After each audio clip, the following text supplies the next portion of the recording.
Reading with your kids. Hola, niho, konnichiwa, assalamu alaikum, shalom, mahaba, moni muli wanji, namaste, jambo, bienvenidos. Hi, my name is Jedley, and this is the Reading with Your Kids podcast.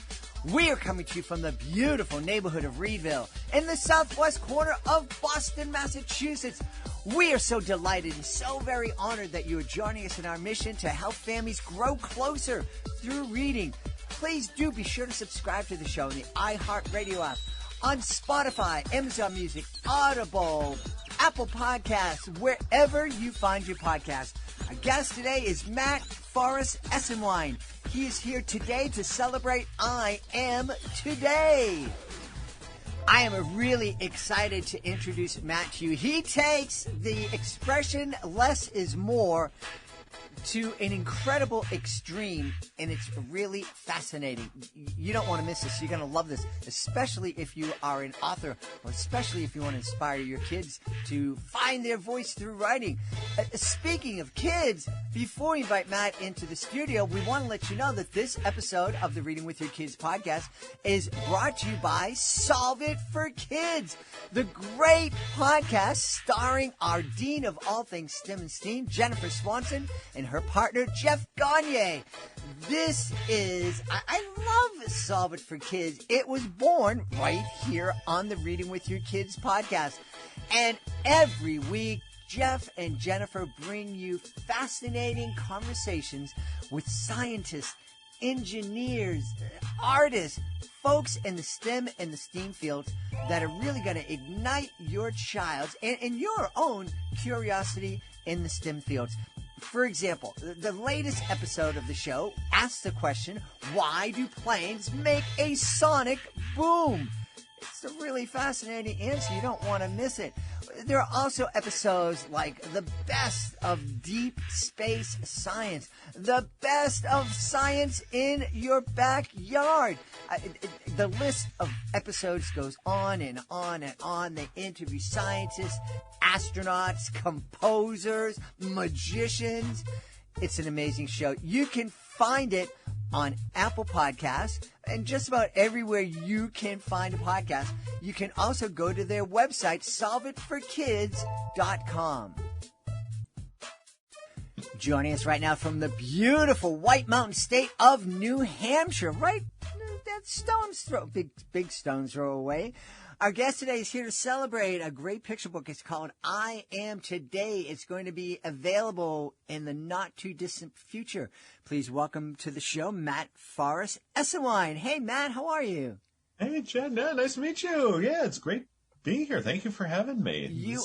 This is fun. I spent a lot of years in radio, so doing podcasts is it's like me being back in the studio, you know. That is awesome, and you do have a great radio voice. Unlike me, I've been told many times I should stick to the stage. I've been told I have a face for radio, so, you know. Well, Matt, between the two of us, you know, yeah, the two of us, we could just take over the world. Figure something out, yeah. Matt and I have had a great time talking about growing up in New England and Baltimore and all sorts of fun stuff. The thing that we haven't talked about yet is I Am Today. So I'm really anxious to hear what I Am Today is all about. So I Am Today is about a little girl who notices an injustice and decides she needs to do something about it. I can tell you my perspective of what I was trying to do, but I can also tell you what the book is about. Two different things. Yeah. So the book, the plot of the book, the narrative is a little girl sees a sea turtle in the ocean waters along the shoreline of her town. And he's got some wire wrapped around her, and she realizes that there's a factory. It turns out it's the factory that her mom works at. The factory is polluting the shore. There's a pipeline that they're just dumping stuff in, and so she's trying to think of what she can do and how she can fix things. And she comes up with an idea at night of writing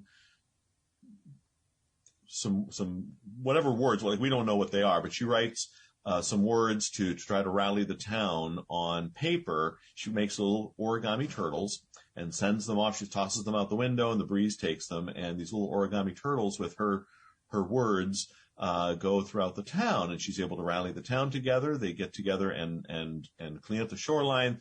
Factory shuts the pipe down, and she's very satisfied with how things have gone. I don't mention any of that in my text. Like, none of that is in my text. None. It's all told by the illustrator. My text it's what I call a story skeleton. I like writing. I like writing in rhyme. Sometimes it's maybe more poetic than others. I Am Today is a rhyming book. I wouldn't say it's poetic like my book Flashlight Night or Once Upon Another Time, which were rhyming, but they were very poetic. This is rhyming. But the premise of my text is that a young person recognizes an injustice. They realize that they need to do something.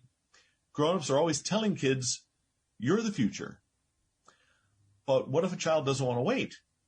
What if a child wants to make a difference now? I mean, they are the future, but they can be the today as well. Mm-hmm. And so the girl, again, in my text, this child, girl or boy, decides they need to do something. They've been taught how to behave. They've been taught a proper upbringing about what's responsible and what's good and what's right. And they've been shown love, and they've been shown how to share. And, they've been taught all these things. And so now they can put these into practice, and they get kind of fired up, and they are satisfied with what they've done to right this wrong. I don't mention turtles. I don't mention origami. I don't mention a little girl, a little boy. I don't mention any names. I don't mention a seaside town. I don't mention a factory or a pipeline, or I don't mention any of that. So I just simply set up the framework of a child who recognizes something that's been done wrong. They know what they have been taught. They know what they need to do, and darn it, they're going to do it, and they succeed, and they're very satisfied. And that may not seem like much as far as text goes, but the text basically sets the framework for the illustrator to be able to then just tell her entire story. Patricia Pessoa, who's a Brazilian artist who's living in London these days, she just, she was thrilled to be able to do it because she got this manuscript that is basically wide open, and she could do anything she wanted to do. And so she chose a little girl with the turtles and the pollution and the origami. Her dad used to make origami turtles. So she was like, oh, I can put origami turtles in the story, and it makes perfect sense. So she was very excited to be able to do that. Wow. So I've got my text, and she's got her story, and they blend very well, I think. Wow, that's really fascinating. I've learned so much about children's literature. When I started this podcast, I started it because I knew how important reading with my kids was in the development of the relationship between me and my now adult kids. And it was essential. And the conversations that we started sitting together on the couch or with the kids in my lap back when they were 3 or 4, those conversations are ongoing today, 25, 29 years later. But I've learned so much about the children's writing process. And, I've discovered, was very surprised that there's very little collaboration when a book is traditionally published. There's not a whole lot of collaboration once an author sells his story. Right. It goes to an illustrator, and the author could be there. But I think, and the publisher says, yeah, well, that's interesting, but we're over here. This is the first time I think that an author has shared with us that basically you just gave the skeleton And you allowed, in essence, you created a skeleton that your illustrator was able to decorate and dress. Yeah, and that's really what I like doing. A lot of my books, most of them, don't have that standard narrative. For the academic geeks, it's known as Freytag's pyramid, where you start off with the exposition, and then the ascending action, and then the climax, and then the descending action, and then the resolution, and the denouement. Most of my books don't have that. As far as text goes, now a lot of them, Flashlight Night, I Am Today, they do have that sort of narrative structure, but it's all done through illustrations. My text doesn't say, once upon a time, there was a little boy named Billy, and he did this, and then this other kid did this, and together they went and did it. None of that is there. Same thing with Flashlight Night. Flashlight Night is about three kids who go outside at their yard, and they go to a tree house, and they have an adventure at night. Now, this was published initially from Boyd's Mills Press. It's now Astra Young Readers. And this came out in 2017. It is not Elizabeth Hasselbeck's Flashlight Night. Elizabeth from The View, she decided she wanted to get into children's writing a couple of years ago, so she decided she was going to write a book called Flashlight Night. She couldn't come up with a better title than the title. So I'm talking about my Flashlight Night, in case anybody Googles Flashlight Night. It's mine, not hers. But it's about three kids who go out to the tree house. They have an adventure. Everything that happens in the book happens within the beam of the flashlight. So all the darkness is just boring reality. But in the beam of the flashlight, the pool becomes an ocean. The pool floaty becomes a boat. A dog chew toy becomes a statue. Like all these different things, the underside of the deck becomes an Egyptian tomb. So everything happens within the beam of a flashlight, and they go on this adventure, and they finally get back into their house, and we realize that they've been reading. But there's a pirate, and there's a tiger, and there's a hot air balloon, and all these other things, and none of that is in my text. In Flashlight Night, I make references to things like the flashlight helps you board a vessel. I don't say what kind of vessel. The illustrator, Fred Kaler, decided it was going to be a pirate ship. That's great. Yeah. I didn't say pirate ship. I just said vessel. It leads you through it shines a light on a peculiar door. Do I say why it's peculiar? Nope. In fact, my friend David Elliott, who also lives here in town, he's got a million books to his name. He had seen the manuscript before I submitted it, and he liked it. He said, "Is there a reason why the door is peculiar?" I said, "Nope. Figured I'll let the illustrator handle that." And he said, "Oh, good." So I open the doors for the illustrator to just have at it, and with Flashlight Night. What was interesting is that to make it even more unusual, the story goes, flashlight opens up the night.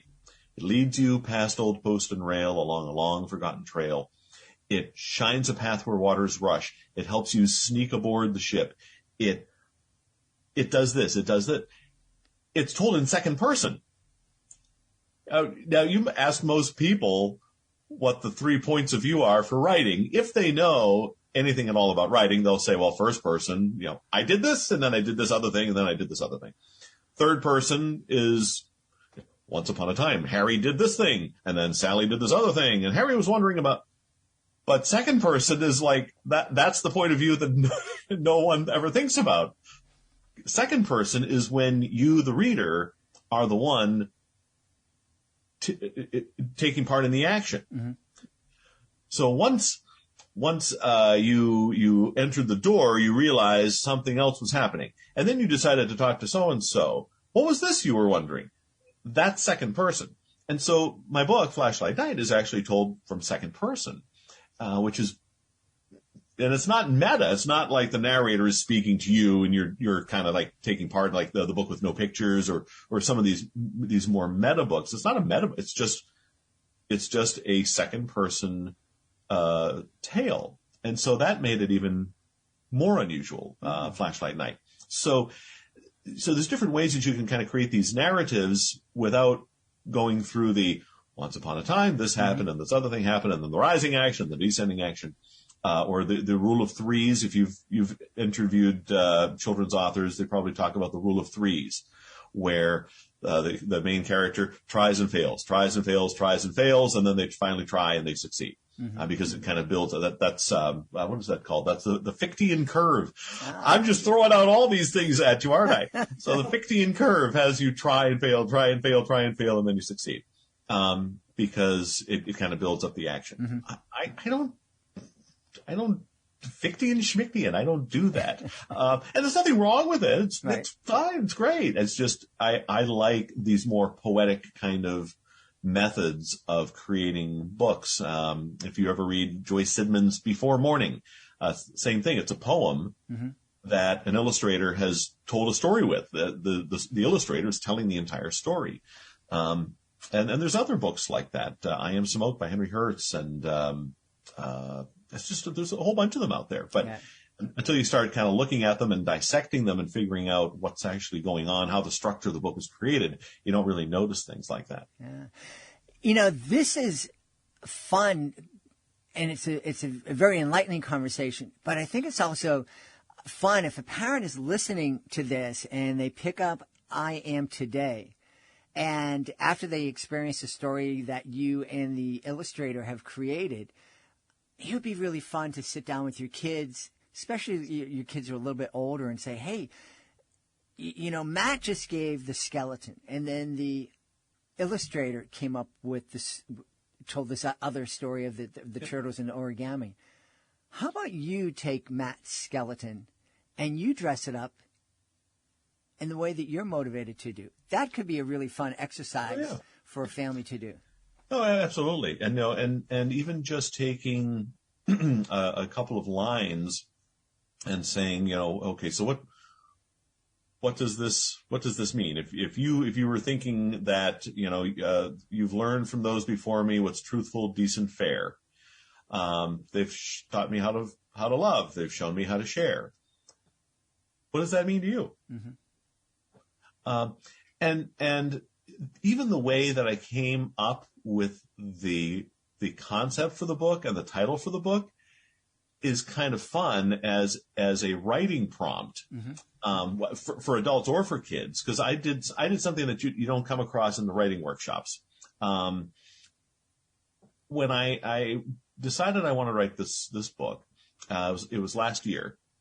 So in the middle of the pandemic, and my kids, like most kids, probably felt like they didn't really have much control over anything. We adults didn't feel like we had much control over anything. And, and at least we have our maturity and your coping mechanisms and tools and things. And kids, they're resilient, but they're not that resilient. And so I was trying to think, like, how can I help kids to feel better about themselves, and just, helping them to realize they have some ownership in their future, in the direction that their lives are taking. And I don't want to be didactic and preachy. One of the things I hate is a book that goes out of its way to teach something. Or I'll see in some Facebook groups, there'll be authors who say, well, I've got this new book out, because I wanted to teach kids, blah, blah, blah, blah, blah. Don't write a book to try to teach kids. Like, tell the story. The book has to be about the story. It's great to have a lesson, or to have something that the child gets out of it, but you can't have that as like the focus, because if kids realize you're trying to teach them something, they're out of here, right? They're gone. And so I wanted to have it was the story first, but I wanted to figure out, what can I do? What can I say? So being the poetry guy, because I got into children's writing through years of writing poetry since I was in high school. So I thought, I'm going to, this sounds kind of weird, but I tried to put 2 or 3 words together, just sort of brainstorming thing. I'm going to put 2 or 3 words together that are non-grammatical, that you probably shouldn't or normally wouldn't put together. And so, which is kind of a hard thing to maybe, conceptualize, but like a purple world. Mm-hmm. Well, the world isn't purple. But why could that not be a book? Mm-hmm. My Purple World. Now, I haven't written that book. Somebody wants to jump on that, go right ahead. But it might be kind of fun. I mean, there might be something there to create a book on. Mm-hmm. Okay, so Purple World may not necessarily be non-grammatical, but it doesn't really make sense. But it could. And so I was just kind of kicking around ideas, putting words together that wouldn't normally go together. And I came up with I am today. I thought, well, okay, so what does that mean? If I was to say I am today, which doesn't really make sense, how could I define it so that it does make sense? And I realized pretty quickly, once those words got stuck in my head, I realized, well, we're always telling kids they're the future. Mm-hmm. You are the future. Well, what if a child is thinking, well, I am the future, but I am today? And I thought, oh, well, that makes sense from a child's point of view. I am today. Mm-hmm. So that's the title, because, something non-grammatical like that is going to be very attention-getting. Mm-hmm. So I was hoping not only to get an idea of what to write about and how to go about creating my story, but a title like that with all these other books on the bookshelf, seeing I am today is a pretty odd phrase. So, it might even help with marketing. Certainly helped me with coming up with the idea for how to structure the book. So once I had that in my mind, kids are always being told they're the future, but this one wants to be the now. That at that point, the story pretty much wrote itself. Wow. I just love this. I just love learning. And I think this is hopefully something that we can help instill in our kids, is just this idea that as long as you keep learning, the world is always a new and wonderful and curious and fun place. Yeah. Yeah. And that's one of the reasons why I like poetry, because it's a very short, concise, compact way of either describing a scene or telling a story or just kind of sharing an emotion. It doesn't have to be long. It doesn't have to be 32 pages like a picture book or a novel or anything like that. It can be just 3 or 4 lines.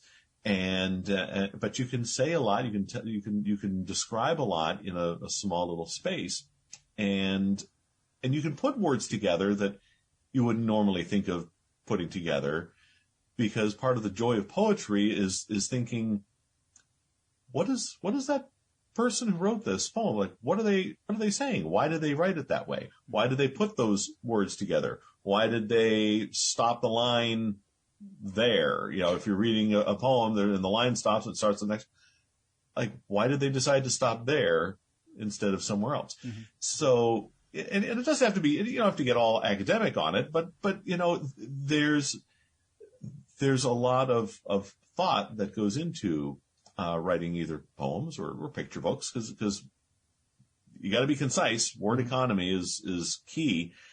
And so you're spending some time thinking, like, why did the author use that phrase or write that word or stop the line where they did? And a lot of times it has to do with the pacing or what they're trying to say, or maybe they're trying to lead you from one thought to another thought. And they're connecting their words, but they're changing thoughts. There's all different things that are going on. But for me, it's kind of fun to think, like, why are these words put together the way they are? Yeah. I'm wondering, because one of the things we've talked about here on the show is encouraging our kids to allow themselves to be vulnerable. And, that's something so many of us aren't able to do. Yep. As an author, I'm imagining that that's something you, in creating this story skeleton, allowed yourself to be vulnerable, because, when you handed it off to the publisher who handed it off to the illustrator, they could have come up with a story that you weren't a big fan of. And does that thought ever cross your mind? Yeah, I mean, people who write children's books are often, particularly the ones who are just sort of getting into it now, they're never sure how many illustrator notes to include in a manuscript. So when you write the story and you've got your manuscript done, you send it off to the publisher. Some people will include illustrator notes saying, okay, at this point, the dog goes walking down the hill, or whatever, to let the illustrator know kind of what's happening. And sometimes they're really important. Sometimes they are completely superfluous. And so unless I have a story that really is visual, that's like you really need to see what's happening in your mind's eye to be able to understand my text, I have almost no illustrator notes in my manuscripts. Like for Flashlight Night, where they're going all over the place, and they're going on this ship, and they're in an Egyptian tomb, and they find themselves on a foreign shore with the pirate, and there's a tiger, and there's all these other things going on. At the very end of my manuscript, because none of these pictures, none of these visuals were in my manuscript, but at the very end, I said, "Child is reading a book by flashlight." And so just that little illustrator note, suddenly the editor and the illustrator now realize this whole thing was an imaginative journey that this child or children took because they were reading books. And so their adventures were all inspired by the books that they were reading, by flashlight. That's why the flashlight was leading them, because they were reading by flashlight. And so it's the same thing with I Am Today, where I wrote my text. The only illustrator note, it wasn't even really an illustrator note, it was sort of it was just a summary note at the beginning of the manuscript, where I said to the editor or the illustrator, I said, a child recognizes an injustice. It could be a park being torn down for a parking lot, or a bully at school, or whatever, but they notice something is wrong. They realize that they need to do something about it. And so they do. That was all I said. And then I had my text, for the story. Grown-ups say that I'm the future, but I'd rather be the now.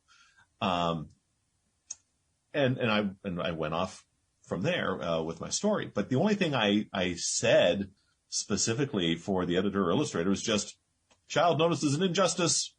They decide to do something about it. Yeah.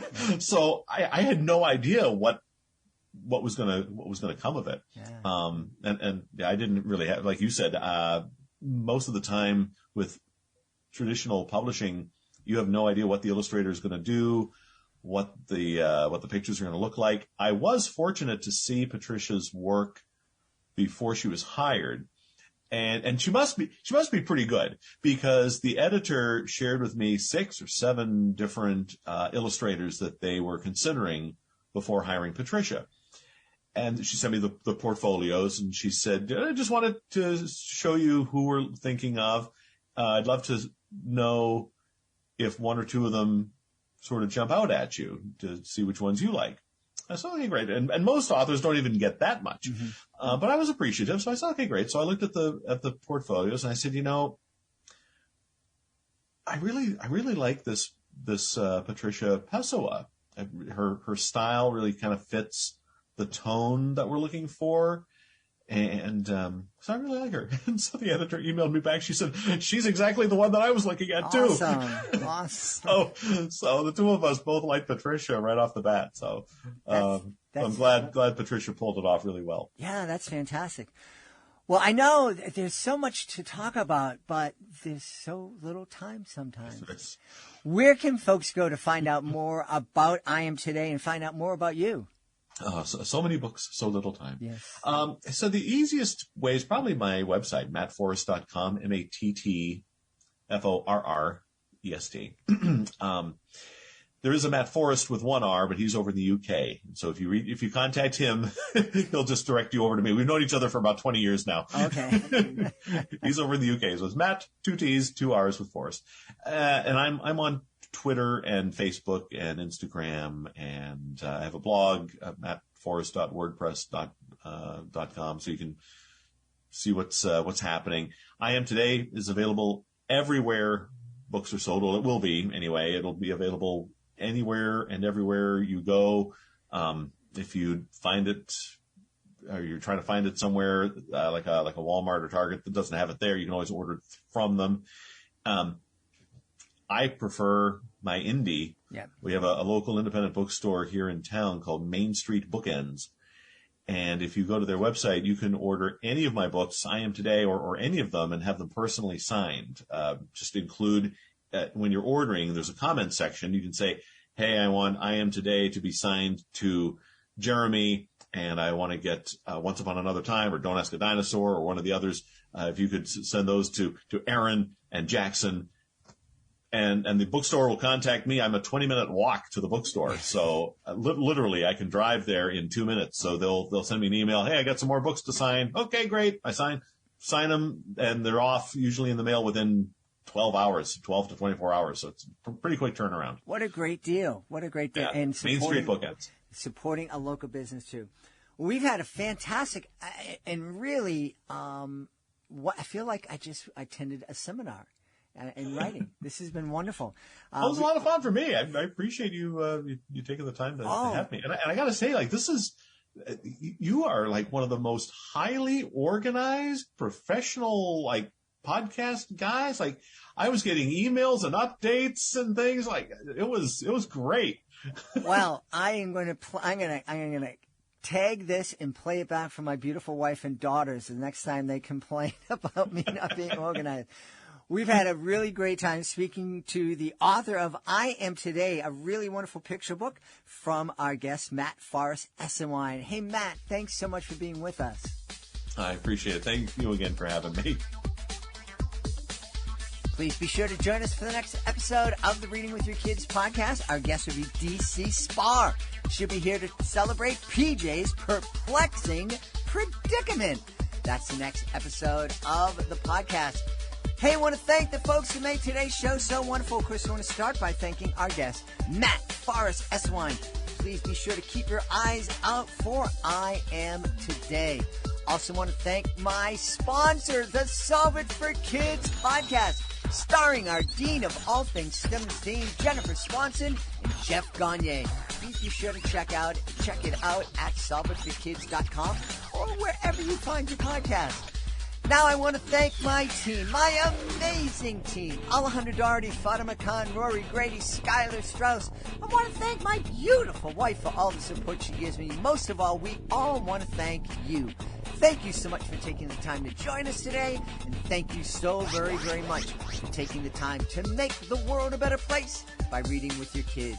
I'll be looking for you in the next edition of the Reading with Your Kids podcast.